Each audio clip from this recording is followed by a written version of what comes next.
afternoon, everyone. Once again, my name is Thomas McLinnigan. I'm the Education and Outreach Manager over at the Museum of the Aleutians. And welcome to our September Lunch and Learn with Ellis Berry. Before we begin, we'd like to begin every Museum of the Aleutians program just by acknowledging that the Museum of the Aleutians and all of our programming is located on the ancestral and unceded traditional territories of the Ununga. This program is brought to you in part through support of the citizens of the city of Unalaska. With that said, this is a lunch and learn program, community talks by the community. So if you would like to give a talk, or you know anyone around town who might be interested in giving a talk, feel free to let me know, send us an email, and we can set you up in the future.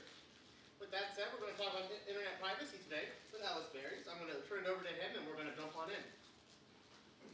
All right. Well, thank you everyone for showing up to my presentation on digital privacy. This is You Are Being Watched. So, I think most people have heard something in the news about government surveillance, or maybe you've heard memes about Facebook listening through your phone. The point of this talk is to give you a good understanding of what challenges you might face in trying to be private, and give you some practical advice on how to balance your privacy online with all of your fancy apps and tools that you come to know about. So, let's get into it. So, I think one thing is why care about privacy. I think you hear that a lot.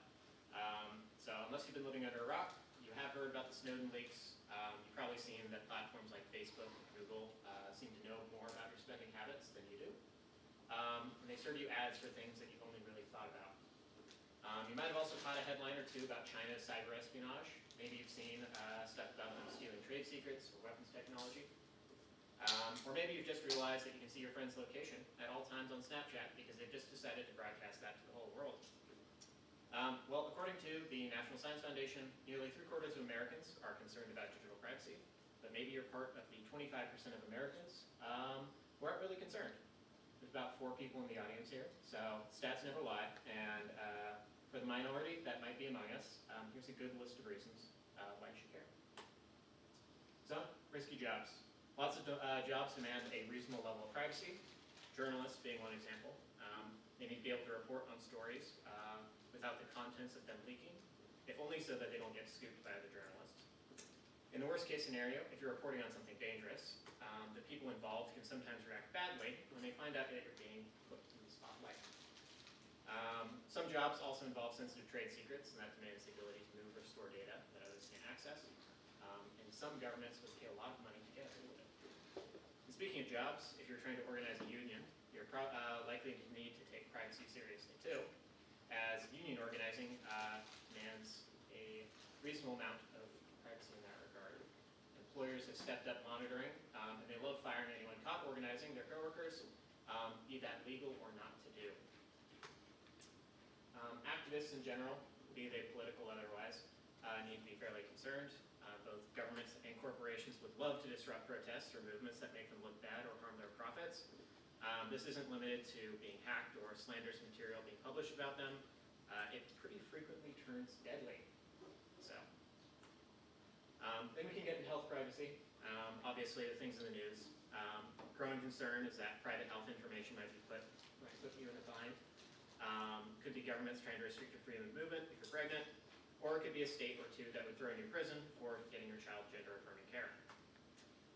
If those issues don't concern you, the hospital has all of your private health records, and they pretty frequently take naked photos of you so that doctors can have a reference of before and after surgery. And that has obviously gotten leaked out as well. And of course, the crazy abuse tax. Well, I think most people have looked out of curiosity to see what their ex is up to a few years later. Formerly abusive partners can be a much greater concern. An abusive ex could pose a real concern for your health and well-being if your location and information isn't secret. While everyone isn't a journalist or an activist, I think I know a lot of people who have been in an abusive relationship, which might have actually been violent. And it might not even be someone who's an ex yet. Someone leaving an abusive situation might need to be able to access resources ahead of time to ensure they don't have shelter or support. And of course, this one's kind of new, influencers. Maybe you've just posted a viral meme on TikTok. Maybe you've become a niche internet micro-celebrity and you have a bunch of new followers. Well, now some of them might be trying to follow you in real life. Stalkers are a serious concern for anyone who makes a living with online content, and hiding your location or real name might be a concern when they might think you'll fall in love with them, if only they could kidnap you for a few days. You may have way too much Bitcoin. Cryptography nerds like to think that that just because a cryptographic algorithm isn't hackable, that their stuff will never get stolen. They forget that the biggest concern is the human factor. People frequently click on scam links, which can be sent to targets that are known to have large sums of cryptocurrency. Cheap mice off Amazon might contain malware to steal your secure wallet. And a gang might literally show up your door to beat you bloody to get your stuff. And of course, my greatest concern, to avoid looking stupid. Who hasn't Googled something dumb? I've searched for so many words just to be sure that I'm using them correctly, and I can't tell you how many times I've looked up the word corporate just because I can never spell it right. You should have diplomatic privacy to look up stuff that you don't know without there being a permanent record. So, and finally, everyone sucks at keeping secrets. Even if you trusted the government, Google, Facebook, and every corporation you send your data to, never stay securely in their hands. There are countless data leaks every month, and if you know where to look, you can get that data. When you hand over your data to business, that data is valuable to them, and they keep it around if only so they can sell it to someone else later. Even if you trust them not to do that, you also need to trust them to store that data safely forever. And forever is a very long time. And at some point, every corporation has someone mess up accidentally and push bad code, or some nepotistic middle manager hires his inept cousin to configure the firewall. This inevitably means that the data will always end up getting leaked because of a fundamental problem with the internet, which is the asymmetry of security. In a city or a town, the lock only has to be as good enough to deter a thief from getting into your door. The thieves basically don't have infinite time, and there are repercussions for getting caught. But on the internet, there are infinite numbers of thieves trying to get into your door, and there are no repercussions for getting caught because they can do so from a country such as Romania, which will never extradite them. They also have infinite attempts and infinite knowledge of all these different exploits. So, all of this is to say, if you put it out there, eventually it will get leaked. It's just kind of a matter of time. So, privacy is important. How do you stay private? That was in the title. Why is it taking so long? You might be just concerned about privacy because you don't want North Korean hackers to know the PIN to your debit card. But let's get to how you actually go about this, which is threat modeling.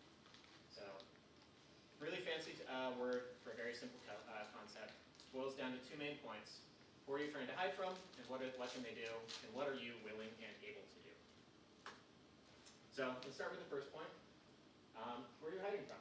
Intimate partner, family member, employer, religious organization, state government, federal government, foreign government, or just advertisers in general. Who you decide will determine half this equation. If you're going into this talk only wanting to get a little bit more privacy from Google and Facebook, you might not care if your partner can see your search history. Likewise, if you're trying to escape an abusive relationship, you're probably not super concerned with Crate and Barrel sending you targeted coupons. Every adversary has different strengths and weaknesses as well. Google probably knows what you're searching for online, but they're not sending agents to peer through your windows, at least not until I pitch that as a startup idea to Peter Thiel. In a similar manner, your ex might not know what the word malware means, but they very well might know where you live, and they probably remember the PIN to your phone. The first half of threat modeling is figuring out this part, and I want everyone here to actually consider what you're trying to get up to speed on and what you're actually trying to sort of hide from. We'll get sort of into what the capabilities of each of these different organizations are later, but considering this will prevent you from going insane, because at some point, data always gets out, no matter how much you try, and you just sort of have to understand it's not going to be the end of the world. You sort of have to understand what it means for any specific person that you're trying to hide from. So, what are you willing and able to do?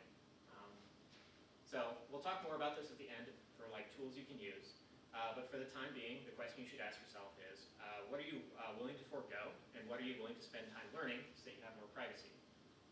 Maybe you don't really use Facebook that much anyway, so cutting it out of your life isn't too bad. Maybe you are willing to pay for a search engine, so you're not giving all your data to Google for free. Do Do you have the patience to pester your friends and family using a secure messaging app instead of WhatsApp or Facebook Messenger? Thinking about this is good because it sets personal boundaries and what your trade-offs for are like in your own life. I think it's also good to think back on this as we go over what the current state of privacy is in the year 2024. Of course, brings us to the state of privacy in the year 2024. There's a lot that's happened in the last few years, so I'm not going to begrudge you for missing some stuff. I'm also probably not going to get into all of the major points because doing so might take a few days. This might just be a good general overview of major events in the last few years and a rough outline of specific actors' capabilities. So, proliferation of AirTags and tracking tech. We're going to start off small, sort of work our way up to the hardest to avoid. In this case, the technology that a crazy partner or family member could use to track you was limited until recently. The proliferation of AirTags has been a huge deal. If you have an abusive partner, the fear that they could be hidden on your car or in your bag is a big concern. There are also ways to check if there's an AirTag always following you around, but they don't always work. Particularly if you've already told Apple that it was something that was harmless before, and then someone repurposes it just to track you. In a similar vein, more malware is being marketed at tracking your phone, if someone can sort of get their hands on it for a minute or two to install it and set it up. An AirTag is kind of like a little circular disc that Apple sells. It basically has a single sort of coin battery inside of it, and that will last, I want to say, for about 3 to 4 months. And then someone can basically just sort of look on their phone or on their iCloud account and see where that is. It effectively uses a sort of low-powered Bluetooth radio to ping people's phones, and then their phones retransmit where that phone saw the thing. What's the purpose of it, though? Well, people use it to keep track of like their keys, their pets, their car, stuff like that. Yeah, people have kids. We'll get to that in a second. A big one is they put it in like their luggage, because if your luggage gets lost at the airport, you can sort of track it and hunt it down. So you don't necessarily have to trust airport security with wherever your stuff is. But getting into stalkerware, I think this is a little bit more of the dangerous stuff. These apps generally don't show themselves on your phone easily. And the person who installed it would be able to view basically your precise location and all of the text messages you receive. Fun fact, when I was pulling headlines, there really weren't that many news stories for stalkerware, but there were a lot of ads for it. So that's out there. It has to be a real concern for particularly people in domestic violence situations. There are ways to determine if it's there, but they do require at least the ability to use the command line of a computer and maybe some basic developer tool use. It's something you can look up basic instructions for, but it's less than easy and requires some computer knowledge. Okay. If this isn't a slide that's coming up, can you speak to some of the signs that your calls or messages are being monitored, if there are any tells? I don't think there'd really be any tells. Okay. Yeah, go ahead. Because for a while, I remember you would hear. That would not happen. Oh. The one thing that you might be able to tell Yeah, is or maybe an echo. your battery drains a little faster. That's basically Or what about an echo? no. Oh. This involves animals, but what's in the chipset? If you're an animal, the pets have chips. That's the RFID tag, so that's a radio frequency identifier. Those only work at extremely short ranges, so that's an unpowered radio tag.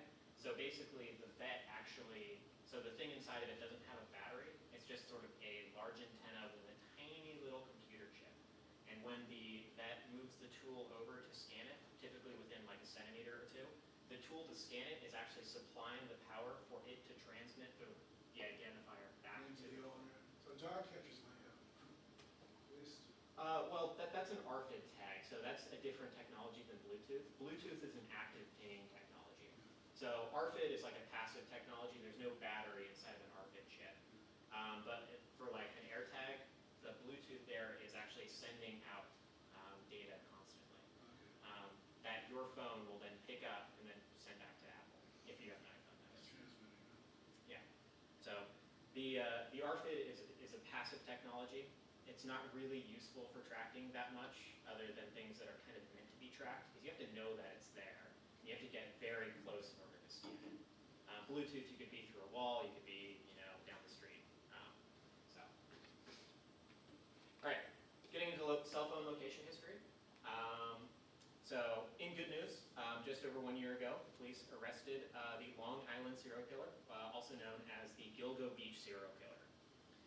sort of the bad news was how he was caught. The killer employed a system using burner phones for interactions with prostitutes. This is back in the early 2000s, by the way. And he would then basically lure them to secluded locations and then kill them. And then he would ditch the burner phone. Then he used other burner phones to taunt families and ditched those as well. Police were able to use the cell phone location records for many of the burner phones to pinpoint his exact location of the phones over 16 years ago. Meaning the cell phone location data for almost every single phone in the United States is being stored and is queryable by police or advertisers. This is particularly valuable for the latter, as cell phone records are directly tied to your name in most cases, making it easy to collate and use for advertising profiles. So they sort of know what shops you go to and what you purchase, because they have your GPS location. Or not GPS location, but your general location. In other news, AT&T suffered a major data breach in April of this year. The hackers made off with call and text metadata for all current and past customers, all of them.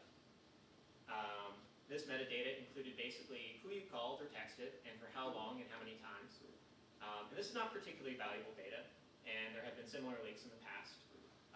But what this trove of data had that hackers had never made off with before is cell site location data. So AT&T is being pretty cagey about the full extent of the location leak. But if you've been an AT&T customer at any point in your life, there's a strong possibility that your precise location for as long as you were a customer is now for sale. The full extent of this leak will likely be known in a year or two as shady groups sell, buy, and resell the data, and it sort of trickles out to security researchers. I promised my fiance I wouldn't be too inflammatory or scaremongering, but I think when you look into this at all, I think it's safe to say that almost all online services are trying to track you. Even things that you pay for are likely trying to track you. It's difficult to buy a TV now that isn't smart. I use that in scare quotes. It was recently released that all smart TVs are basically, or almost all smart TVs are taking screenshots of what's displayed and sending them back multiple times per second. Not only does this capture your TV habits to better target you with ads, if you plug your computer into your TV, so it sort of acts like a second monitor, it was reporting that as well. So any passwords or sensitive browsing data you entered while attached to a smart TV has likely been sent to Samsung or Westinghouse or LG or any of the like. And don't worry if you didn't plug your laptop into your TV screen though. Microsoft recently announced its recall feature for Windows 11, which takes screenshots of your activity on your computer, so you'll be able to look back at a full timeline of all the things previously displayed on the screen. Don't worry though if you thought that was staying private. They're also going to be using this to train their AI. They have promised, however, that if you use the Edge browser, which basically no one does, you will not take screenshots of that in private browsing mode. They've also promised that it'll detect DRM content, such as movies and stuff like that, and it won't screenshot that, just in case you own the Iron Man intellectual property. However, it did not promise that it will not store passwords or financial account stuff. That will definitely get stored inside of that. So, this is part 2, automotive boogaloo. I want to keep the slides rolling so I don't get stuck in one place. If you own a Tesla and a crime occurs nearby, the police are now probably going to subpoena your car and tow it so they can get its camera data. There's now been multiple instances of this happening in the California Bay Area, and the practice is kind of likely to spread.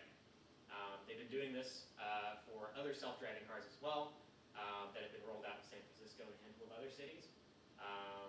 The future is likely to be that if a car is nearby, you're probably going to be recorded. And now that we've sort of seen what privacy on the outside of the car looks like, we can see what it's like on the inside of the car as well. The Mozilla Foundation recently did a privacy audit of newer vehicles, and the results were not great. 76% of all car brands say that they sell your personal data to service providers and data brokers, who can then resell it, of course. And 56% say that they can share your data to the government without a subpoena, just if the government asks. Most cars have fancy sensors now, like accelerometers and GPS, as well as the ability to constantly be connected to the cell network for software updates. And if there's a camera inside your car, say cheese. This data will be super useful for companies like insurance agencies who are always itching for ways to jack up your insurance policy rates. And since it can come with your personal information attached, they probably won't need to do much work. And another fun because it was being sold. Well, the only reason we know this was being sold because of the law that was passed in California recently, which required disclosure of this sort of stuff. So it's likely been happening for some time now. We're just becoming aware. This next part, your ISP, so internet service providers such as GCI, Verizon, Comcast, and the like, are not only charging you for access to the internet, but they're also selling your data and browsing history. This is pretty trivially easy for them to do, as most people use the router that's given to them whenever they sign up. And this device, this is the device which of course broadcasts Wi-Fi to your house. ISPs have potentially set the domain name server on the router as well. That's basically the part where it basically translates the www.google.com into a series of numbers which can be used by servers and sort of to look up their servers. This effectively means that the only piece of equipment they haven't supplied you with in accessing the internet is potentially your computer itself. And they're able to basically monitor, every single request to every single website that you're going to be making. The FTC also found that many were selling highly personal data, such as customers' race and sexual orientation. And given that they have access to your name and address, this gives them some very valuable data that they can sell to the highest bidder, or bidders. There's really no limit. While it's still technically possible to securely connect over an adversarial network, that requires a bit more technical skill and potentially an external node like a VPN. So, good thing, keep your SSN safe. Fun fact, your social security number was really never meant to be a unique identifier of you as a US citizen. But when companies and other government agencies started using it for that, it sort of became shorthand for one, and slowly morphed into it. In August of this year, a hacking group has now claimed it stole 2.7 billion records, which each contain a SSN, date of birth, current address, or any alternate names like maiden names. The 2.7 billion records, which also included data from the UK and Canada, very likely contain nearly every single American citizen, and security researchers who've seen it seem to attest that it is real. Another fun fact, this wasn't stolen from the government. It was stolen from a private company called National Public Data, which was selling access to it for background checks, employment history, and the like. The company itself had likely acquired all of the data from other sources. Your credit cards are, of course, selling you out. Turns out payment processors are also selling your data, and frankly, might not be a good way to avoid this. The only really good way is to use cash, and on this island, if you're ordering things online, that can be difficult. That said, payments are only one vector of surveillance, and they don't really paint a complete picture. So even if you fully obfuscate your tracks, you can still muddle them a bit or if you can't fully obfuscate your tracks, you can still muddle them a bit by buying particularly small items of cash. And as a US citizen, you're supposed to be entitled to a certain level of protection to stop unreasonable searches by the government. For the most part, this means that state and federal agencies must appear before a judge to get a warrant to access your information. And while there has been a lot of reporting that this is mostly a rubber stamping process, it does guarantee a minimal degree of safety from overreach. But it was recently reported in June of 2023 that the US government was buying large amounts of personal information from data brokers. This allowed them to skip the requirement of asking for a judge for due process, and they can just get your information directly. It also sort of implicitly indicates that they know they probably couldn't vaguely justify a need for it, but they have it now regardless. I have a question. Sure. Was that taxpayers' money? Oh yeah, of course. So we paid for them? You paid for them to divide your data. Yeah. So, quick refresher. This is an overview of the past sort of leaks, in case you forgot. We learned from the Snowden leaks way back when that the US government is mirroring all internet traffic that enters and exits the country, and they're likely storing it in their massive Utah data center. As of 2013, Forbes estimated it could hold 13 exabytes of data. While this has almost certainly increased massively in the decade since, if we wanted to put it in perspective, if the NSA had to pay Optimera at the pre-fiber line cost of $25 a gigabyte, it would come out to $325 billion to fill the storage. If we assume that the storage had increased by Moore's law, which doubles every 2 years, this might conservatively put it around somewhere about 416 exabytes today. And of course, paying Optimera, that would be about $10 trillion. which is a bit under half the US gross domestic product.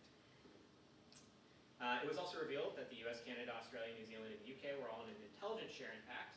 And while it might not be legal for the NSA to spy on American citizens, it is technically legal for the Canadians and the British to spy on you and then just hand that data over to the NSA and vice versa. Also, since the US has carte blanche subpoena powers over most tech companies, all the data being collected, so hopefully by Facebook, Google, your cell carrier, and other data brokers, can basically be fed directly into any of those 5 countries' intelligence agencies. Okay, so you might be a little anxious after all of that. That was probably a lot to take in, particularly if you're now just getting caught up to speed. It's easy to feel powerless, but that's actually not the point of this talk.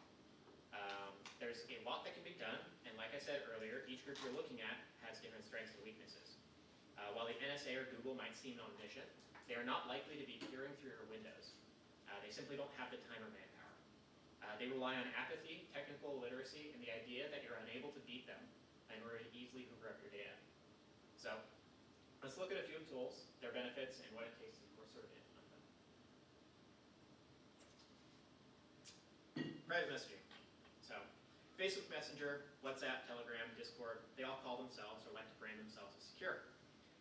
But they're all predicated on selling your data and information. Their business models wouldn't function without the ability to market you as a person to people who want to sell you things. They might put on a good show, saying things like end-to-end encryption, thus hiding your data in transit, but they keep the keys for all the conversations and thus can listen in. The only people they're really hiding your messages from are your their competitors. But there are some easy alternatives. Signal is probably the easiest to use and can be quickly set up without any real level of technical skill. All that's really required is a phone number. The downside is that Signal requires a central server as a relay, so it is frequently blocked by authoritarian countries. Its reliance on phone numbers also means that if a group chat is leaked by a participant, you can be identified that way. Signal is pretty open about what it shares when it's subpoenaed by the government. If the government wants to know, they can get your cell phone number, when you last checked your messages, and when you made your account. But that's not too bad. It's a couple timestamps and a cell phone number they probably already had. Signal also has a nifty little feature. It allows you to change the icon of the app to something like news or weather. So you can sort of hide it in the case that you had an abusive partner or someone else could get a hold of your phone. It's not perfect, but it does work somewhat well. Another one is Simplex Chat. It's a bit more private. It requires no phone number, but it still uses sort of a server as a relay system. However, you can set up your own server, so you don't have to trust them as much as Signal. It also shares less metadata, but presumably, they'd still be able to check when you last checked your last messages. There are others. As a general rule, you can follow this to tell if something is a private messenger. If you can recover your password and see your old messages, it's not a secure chat. Secure mobile operating systems. We have an illusion of choice here. iOS kind of likes to tout itself as being secure and not sharing your data. This is a little less than half true. While they don't share as much of your data with advertisers as Google, vulnerabilities in iOS sold on skeevy internet hacker forums are much cheaper than those for Android. This basically indicates that they're easier for bad actors to discover and more of them exist. Mainstream Android phones, while being more secure against traditional hacking, obviously have issues of feeding large amounts of data right to Google. So what can be done? Fortunately, Android is open source, meaning that the source code is freely available to be modified by anyone. And at least a small section of those anyones have decided to strip all the Google out of Android. These secure Android versions are probably your best bet for mobile security if you're trying to avoid sophisticated actors. So they come in various flavors of paranoid. Graphene is probably the most secure. Lineage OS is probably the most usable by the average person. And Calypso probably falls somewhere in the middle. Getting one set up on your phone is a little technical, but there's enough good walkthroughs out there that if you can assemble IKEA furniture, you're probably able to do it. Go ahead. So what does this mean? Is this like something you can download on an Android or? No, so this you'd have to have another computer to set this setup. So you download the entire operating system on another computer. You then plug your phone into the computer. You have to set it up in developer mode. You'd have to flash it into basically past secure boot. And then once you've sort of unlocked your phone that way, then you can flash the entire operating system onto your phone. So it would replace the operating system that you have on there. And you're saying Android because it's open source. It can't be on an Apple. Yeah, this would not work for any Apple device. Graphene is, once again, kind of the most secure.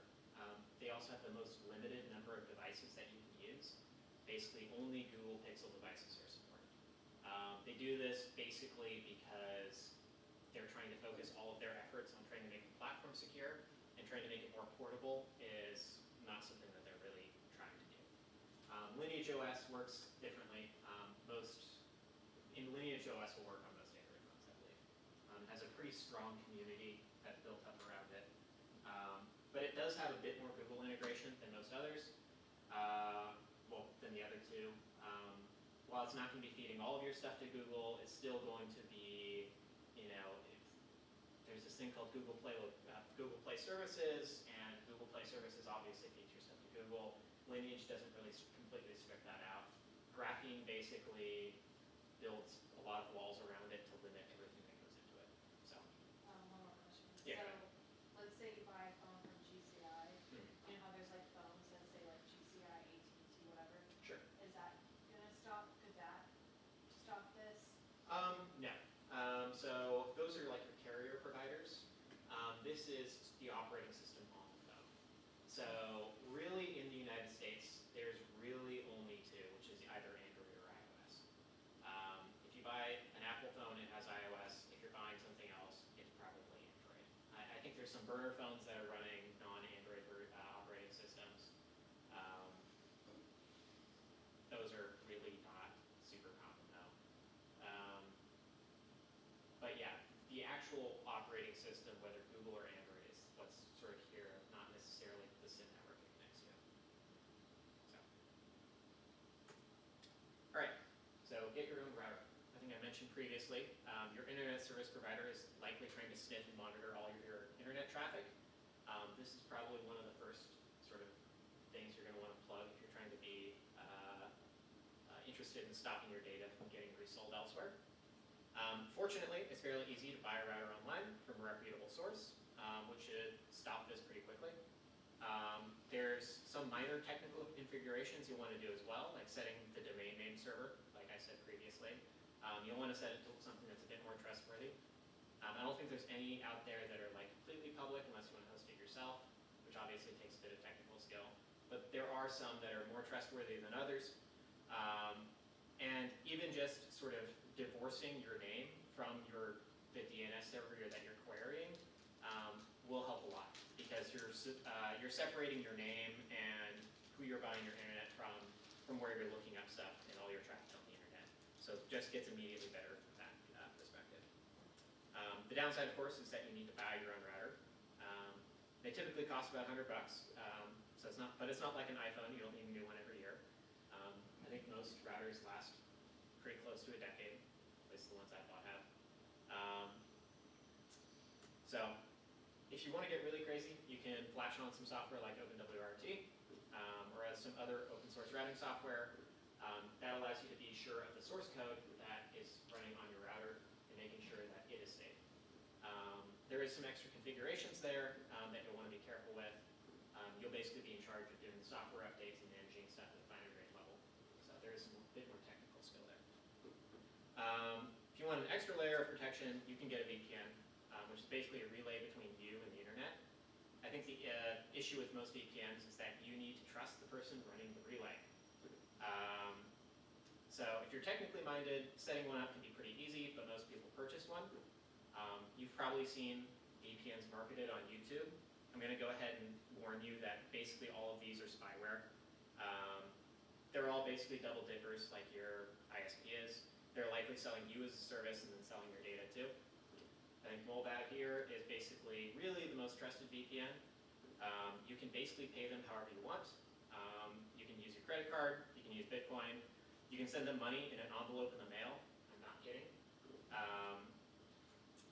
Proton is probably my second choice. It's trustworthy enough to not sell your information to advertisers. The word is still out if it's secure from governments. You probably want to kill your Google and iCloud account. Google's probably the biggest offender in this scenario. Apple isn't great though either. Google hasn't had a massive data leak, but uses your data to sell ads. Apple has had several major data leaks, but at least purports to not hawk your personal information. Either way, neither offer open source apps or servers, which means you have to take their word at safety and that they don't sell or use your data. There are several paid options to replace them, which have undergone reasonable audits and have open source applications and server code. The one I kind of recommend is Proton. It's a Swiss-based company. The record isn't perfect, as their non-VPN services will log IP addresses and other metadata, which governments have subpoenaed in the past. You have to have at least the assurance that the government will need a valid warrant, but even then, they won't be able to access the contents of your mail or your storage. Access to this metadata, though, is problematic, but it's a plug-and-play solution that requires your technical skill. So it's about as good as it gets from that front. Nextcloud is self-hosted open source software, which can basically replace the entirety of Google and iCloud's offerings, from email to photo storage. The biggest issue is technical skill in actually getting it set up. You'll likely need enough knowledge to use a command line and properly patching and debugging the issues that arise. It will also require hardware that is fairly fast, as I don't think most users want to wait 10 minutes to upload a photo. On the plus side, once the server is set up, multiple people can access it. So if you're connected and know how to someone with computer skills, you can probably set it up collectively for family and friends. So it really wouldn't be a privacy talk if I didn't mention Tails and Tor. Tails is an operating system that you can boot off of a USB stick and keeps no records of past sessions. Tor is basically a way to route data over the internet such that the sources can be obfuscated. Tor is often kind of shorthand for the Tor browser, which is obviously the internet browser that allows you to do that, that automatically uses it. The drawbacks to both are substantial. Tails doesn't keep data locally, so doing ongoing work or keeping documents long-term will require another solution. Tor is slow, like pre-fiber Unalaska slow. A lot of websites also block traffic that has been routed over it because people have abused their anonymity. So expect lots of CAPTCHAs and frustration when using Tor. While it seems only immediately appealing to the most paranoid, I'd also recommend Tails to people afraid of domestic violence or similar situations. It doesn't actually require that much technical skill to get up and running, and it can basically be booted off of any computer. So getting access to outside resources likely doesn't involve persistent records, and not storing any data is great if you're trying to hide things from people that are physically around you or use the same computer as you. And of course, the USB stick can always be ripped from the computer quickly and bind, and obviously that removes any record of what you were doing at the same time. There's a final shout out to Cubes as an operating system, my personal one, but it comes with some pretty significant technical challenges, so you always have to be a bit careful with that. I didn't include it as a slide here, but I would also sort of like to do a shout out to getting off of anything related to like Google Chrome. Obviously feeds all of your stuff directly to Google. I think it goes without saying. I think the most private one out there right now is Firefox, or any of its open source alternatives. I think IceWolf is okay as well. I think recently sort of Google has shown a bit of itself by removing the ad blocking tools that it used to have. All those are still available in full on Firefox as well. There's also a couple fun plugins that you can use for your web browser that basically automatically follow and click every single link that is like an ad. So everything else previously has focused on limiting your footprint digitally. Following every single ad link sort of on the internet does the exact opposite, but in some ways it does make you more private. It sort of acts like chaff, so advertisers really don't know what you want or like or do. You as the end user don't actually follow the links, but it just sort of pretends to click on it for you. It does increase your digital footprint, but if no advertiser knows what you like, that can be a benefit as well.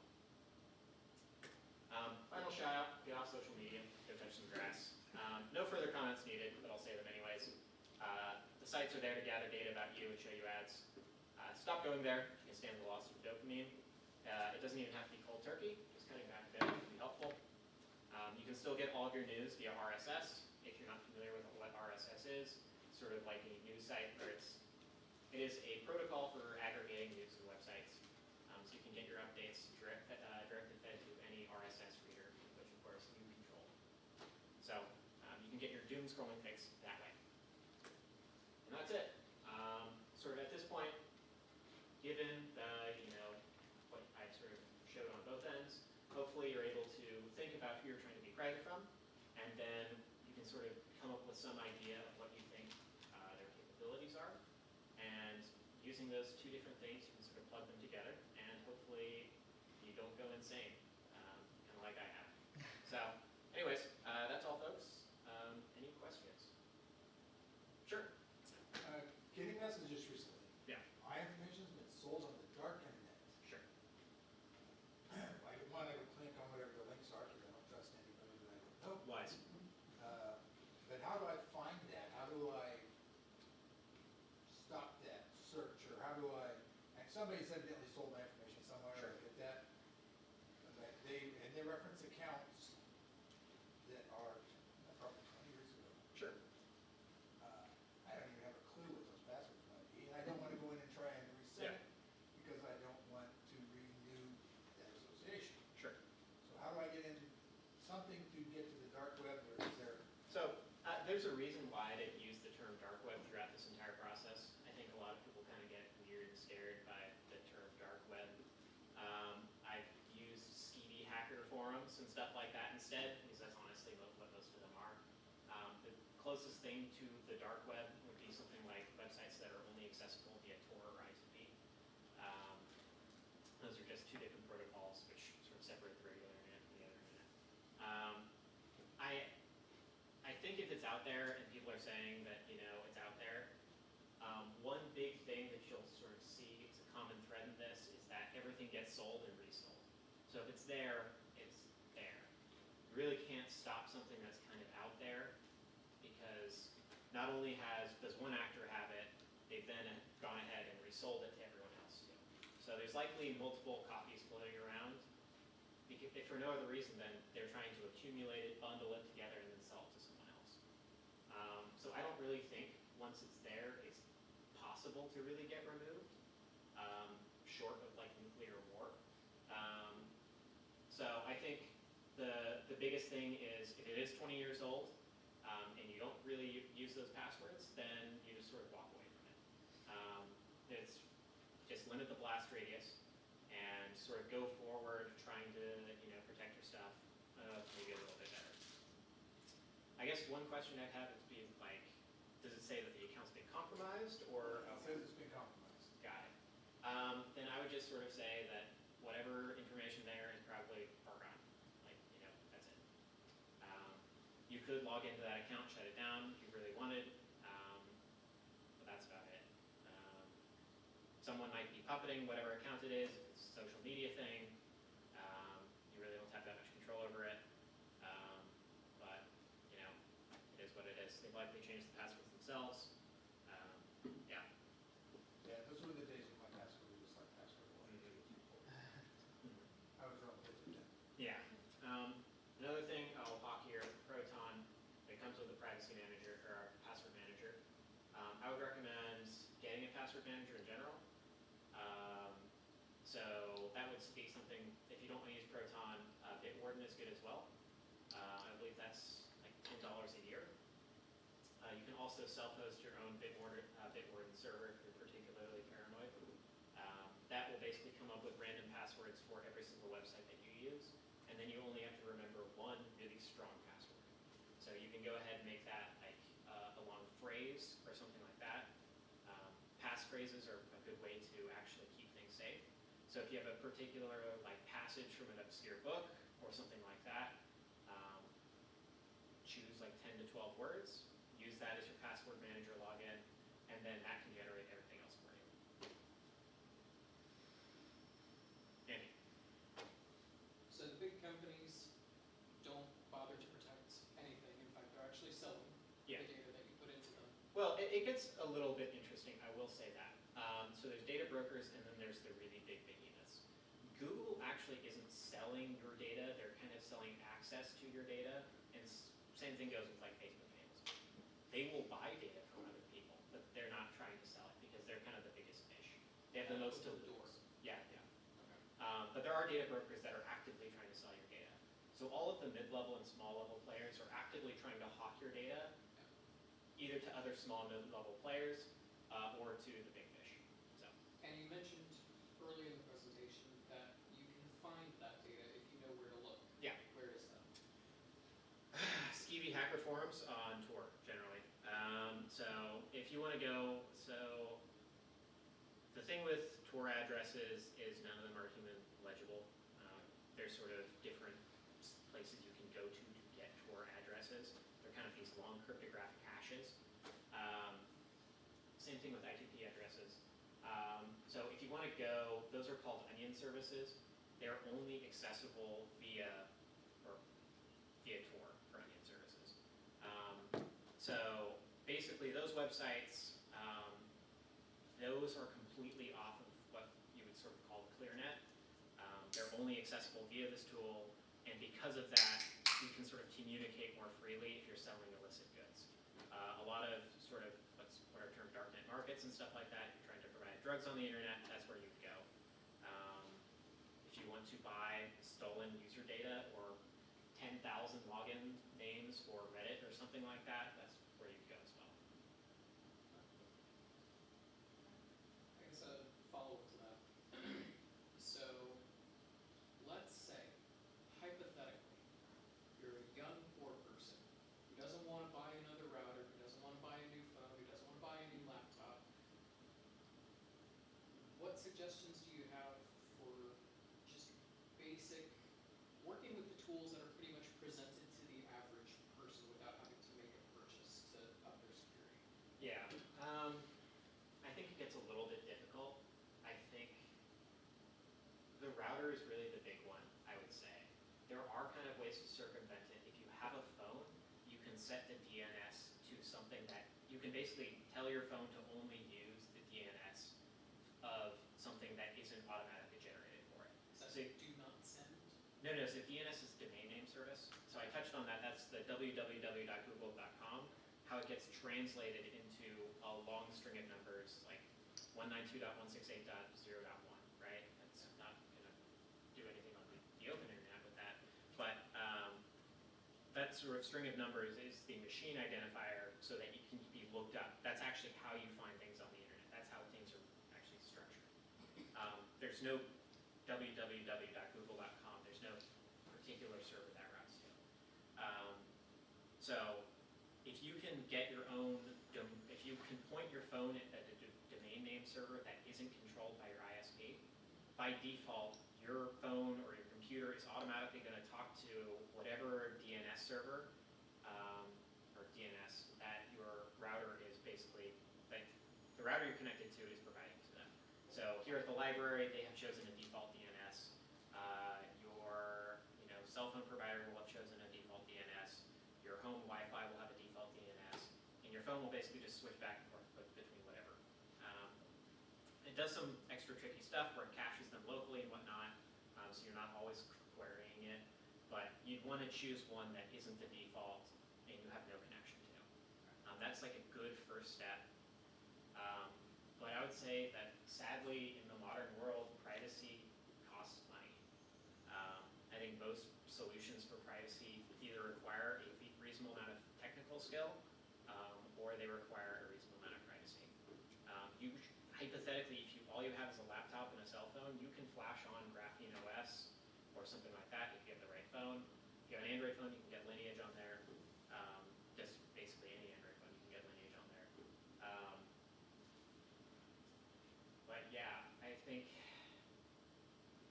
most stuff is pretty cheap. I want to say, it only runs about 20 bucks to start getting your own Raspberry Pi, which then you can, it's like this tiny little single board computer that you can then run on your home network that can do things like be a password manager for you or act as a VPN for you. But it does require some small initial investment. So. Well, can't you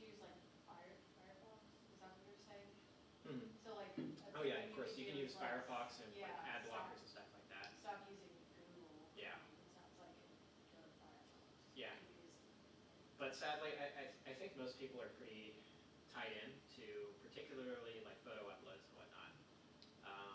Divorcing yourself fully from iCloud or Google is going to cost money.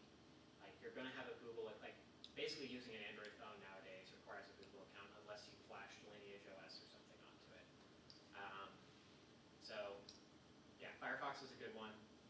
It allows you to at least throw a bunch of ad blockers onto it. That will prevent at least a lot of ads from tracking you, and that's a good first step. But not being signed into Google on absolutely everything that you do, that's fantastic. But yeah, I think it's kind of the sad state. Thank you. Cool. Oh, so yeah.